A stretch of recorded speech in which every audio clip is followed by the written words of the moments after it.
So yeah, here we are. We're like back to season 2 quality of video.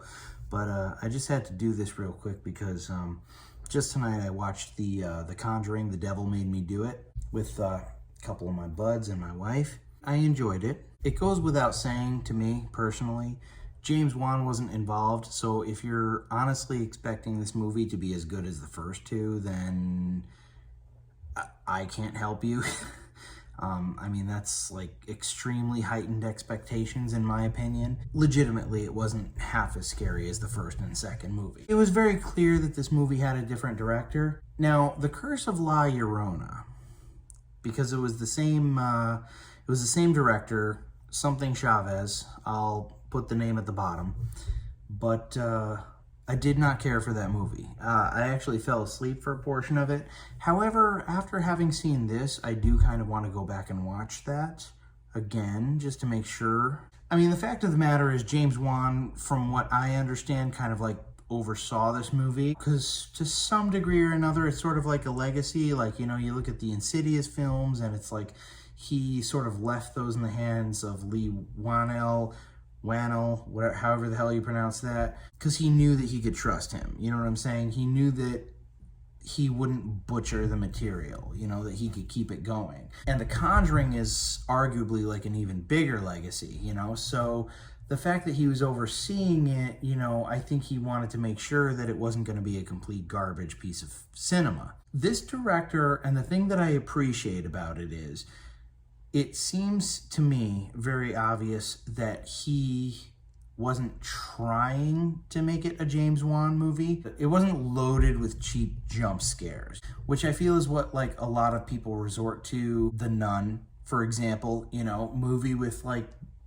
a good first half hour that sets up for a really good horror film, and then just like deteriorates into like just jump scare after jump scare after jump scare, to the point where it's so formulaic that you can see it coming a mile away, which is like, what's the point? The thing with James Wan is he's amazing at jump scares. He's amazing at like setting something up and like making you think that something's going to happen at a particular moment, and then it'll happen a beat sooner or a beat later, or it won't happen at all. He screws with you, and it's amazing. It's a craft. It's an art. Like, this dude has a vision.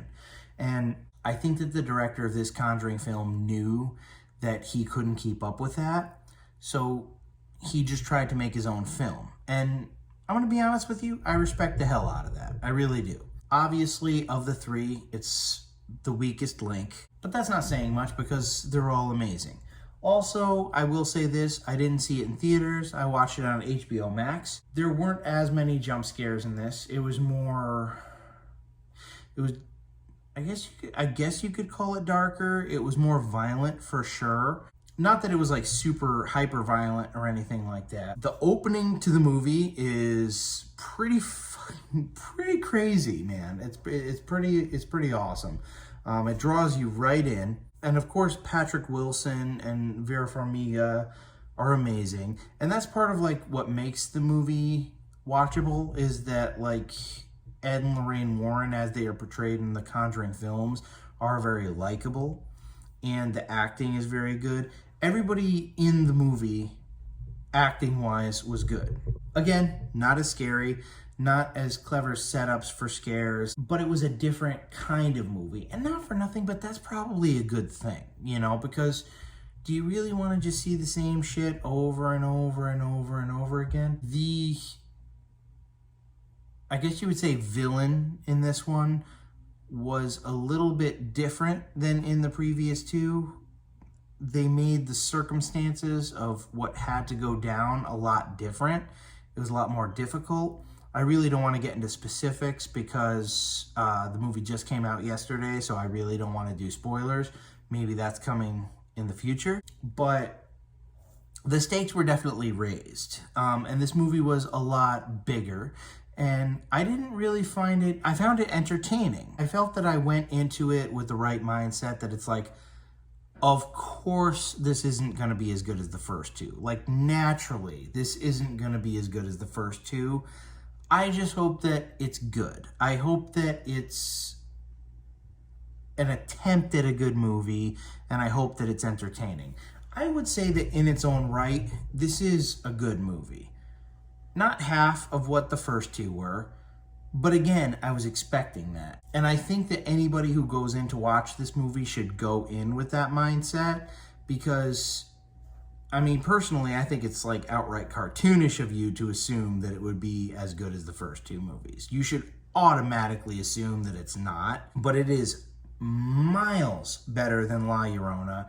It is not totally dependent on cheap jump scares. There are aspects of the ending that are very reminiscent of like The Shining and the Amityville Horror. You'll know once you watch it, you'll be able to recognize what I'm talking about. But it's still done in a way, because I mean, let's be real. If you look at the first two Conjuring movies, it's not like they're totally groundbreaking in their subject matter.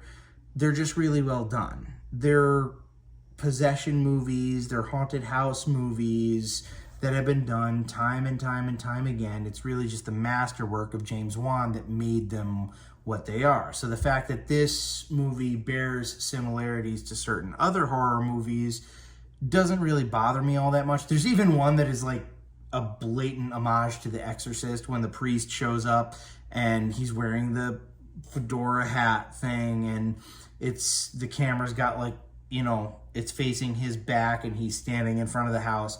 Blatant homage to The Exorcist, but it's an homage, you know what I'm saying? Like, it was clearly like a nod, like a show of appreciation to The Exorcist, and I don't have a problem with that. Not half as scary as the first two, but a decent horror movie, different enough.